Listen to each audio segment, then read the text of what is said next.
Hello everybody and welcome back for another episode of Indie Impressions. My name is Nick and today we're going to be checking out something called Owls Ever After by developers Mike and Tanya Mezenin. This is another game from the LD31 Game Jam, again with the concept of entire game on one screen. It's a little bit of a charming and very well done, high production value point and click adventure with a bit of a twist to it in a way that I've never quite seen done before. It's actually quite an interesting and introspective little story that's being told here about a family of owls and the things that happen with them in each new year. So essentially, each notch that you see across the bottom of the screen on that little radio tourney dial represents 1 year's worth of passage of time. So what we're going to be doing is using our scroll wheel to go back and forth between all of those, then clicking for certain points in time that memories seem distorted, and when we click those, we'll be activating fairy lights, which then allow us to gain access to more memories later on, and little by little we'll piece together, like I said, a very touching and charming story that will play from left to right across the dial on the bottom of that radio. So I know that sounds like a little bit much, and honestly, the first time when I did play through this, I did find that maybe it was a little bit unintuitive, but the story and the presentation value were so good that, I kind of didn't care afterward, and the story actually moved me to tears. It was so nice, and I know that seems silly to say because it's a story about owls, but it's obviously also kind of a human story, and I think it makes a lot of sense to cover something like that on Christmas Day. So let's take a quick look and we'll do a little bit of scrolling here. So it does have instructions at the top. Use mouse wheel to time travel. Click on incorrect memories to remember truth. Truth gives you power for fairy lights. Like I said, fairy lights are the thing that allows us to be able to click on more memories. And the other thing that's worth mentioning too is the notches on the bottom of the radio actually will vanish as you start to solve the problems in whatever the panel is that you happen to be working on at the moment. There are a couple of little minor complaints, I guess I would have. Well, the big one is obviously there's not really any sound at all, no sound or music, which is unfortunate, but, it's a, 72-hour game jam, so I can't really fault them for that. I wish there was more just because I like it so much aside from that, and I wish I could see more of what's going on, from an audio perspective. I think it would be a little bit more immersive in that respect. The other thing is it tends to get a little pixel hunty. I mean, you don't necessarily know what's going to end up being a distorted memory until you kind of click around on all the objects. A lot of the time they sort of do reveal themselves as sensible decisions to have made, but until you see the story all together, you're not necessarily going to know what's happening, per se. On the upside, though, it actually makes a lot of sense to play through it the way that they intended, and then when you go back into it, you will have sort of a second level of understanding as it reveals itself little by little why those memories might have been distorted the way they were. So it does only allow me access to certain things, I'm sure you've noticed here. So it said I wanted a console too. I clicked the background TV and it changed to something much newer, to like a flat panel TV. Real games can be fun, and we're looking over to the left where I can't actually reveal this portion of the panel. So then we'll scroll over another one. We'll try these. Say grandma, say grandpa, we're talking to this little owl here, and I know this doesn't really make a whole lot of sense, and I'm going to actually err on the side of caution in terms of revealing all of the story for you, because I want you to have that experience for yourself. It actually would take a lot away from the whole thing if I just basically go and spoil it all for you right now. So we've clicked on the older owls, they go up to the picture there. You'll see these two owls over here on the side are holding an egg, and then on the bottom there's a broken champagne bottle, but if I click on it, it turns into a broken egg, and you'll see a little light happen there as well. Now, as I mentioned earlier, across the bottom of the radio dial there, you'll see that one notch here has turned black, and that means that all of the memories, as far as I know, should be now active to the way that they're meant to be.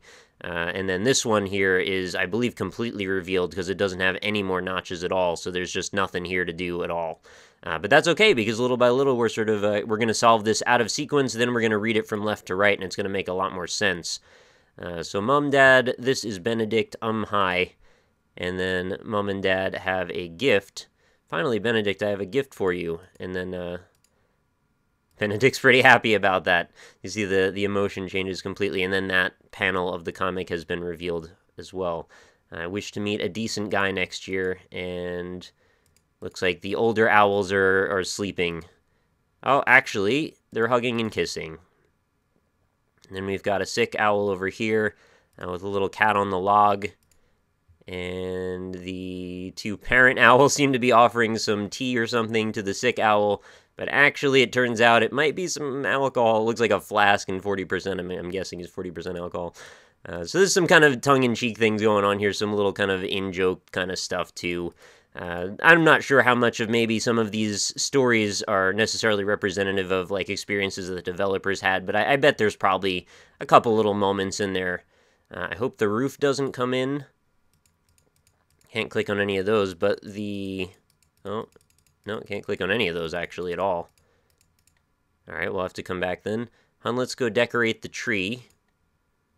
Dad, I'm busy, okay? Alright, so the dad owl is talking to the daughter owl who's busy on the phone talking to someone, and the picture frame changed to be, looks like her and maybe her boyfriend or something like that.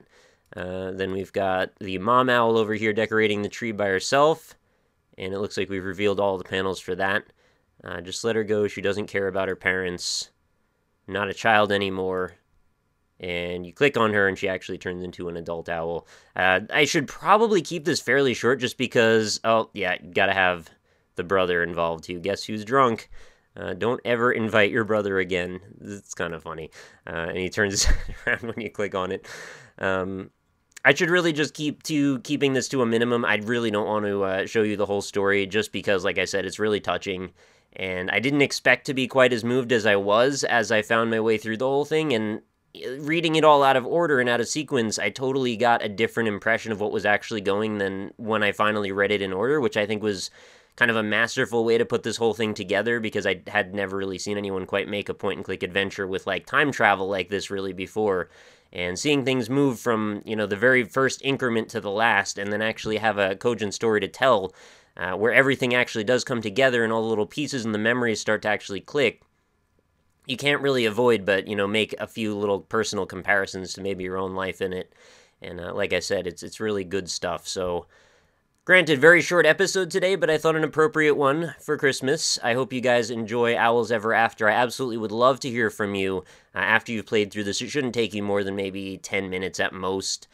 To click through everything, and then tell me what you think about the story in the comments. You know, try not to spoil anything, obviously, if you don't mind, or at least put a spoiler and then a bunch of returns, so that way it drops down and you have to click on it to see the rest of the lines for the comment. But I would love to hear your comments on this in general. The art style is beautiful. I feel like it would have really great music that would go along with it, that would really set the atmosphere, and maybe would actually change a little bit from one year to the next to sort of set the mood. Because there are actually years that are a lot more jovial than other ones, and I think that would actually help to differentiate in your mind that, like, a large amount of time has passed, because it's easy to see such a familiar setting at a glance and think, well, this is like the same, this is like days apart or hours apart or something like that, but, you know, having a bigger delineation in your mind and something like music to change could actually do that a little bit better, and, you know, especially since we're playing to the theme of a radio dial. Each one is sort of like a station. I could imagine we could be tuning in to a different soundtrack for that year, although I also grant that jumping back and forth through all of them could get a little annoying too if you have to hear the same transition between them a whole bunch of times or something. I'm imagining there's a tasteful way to do it, but I can't say for sure if it would necessarily work. So, I mean, this is a game that I would love to see polished up and just, you know, released as a little nugget of what it is for like $1, and I would easily pay this now knowing what this story is and that it's touching. Even though it's only 10 minutes long, I still would have had no problem with that. That's just my personal opinion. I'd love to know if you guys agree or disagree on that point. And pardon that I didn't show very much of this. I know a lot of you are going to say you wish that I'd play through the whole thing. I wish I would too in a way, but I really don't want to spoil it for you. It's got to be a personal journey that you discover this stuff on your own. So please do leave me a comment. Let me know what you think about this. And just in general, thank you for all your support. Again, it's Christmas Day, so obviously I'm feeling a little bit more in touch with all of the wonderful things that have been going on lately, and, you know, emotions are running high and all of that. So I do want to say thank you sincerely for all your support. We're now nearly to the 1,000 episode mark in the Indie Impressions series, and it means the world to me that you guys have stuck around for this whole thing. It's been a long, long time that we've been at this, and I just want to thank you so much. I really, really appreciate you being here and watching. And I think that this is a really great kind of encapsulation of some of the connection that I have with games in general. This is like a really great emotional game that you don't necessarily see done in any other way. There's not a lot of other ways to represent something like this and have it still feel so personal. And, you know, granted, it's owls, so you look at it and you go, oh, that's cute, that's silly. But, you know, there's always a story underneath everything if you take a moment to read through it. So, Anyway, thank you again for watching. I hope you enjoyed the episode. If you did, consider leaving a like on it. And of course, check out the game in the description. Let me know what you think, and I will see you again tomorrow for another episode. Talk to you all tomorrow.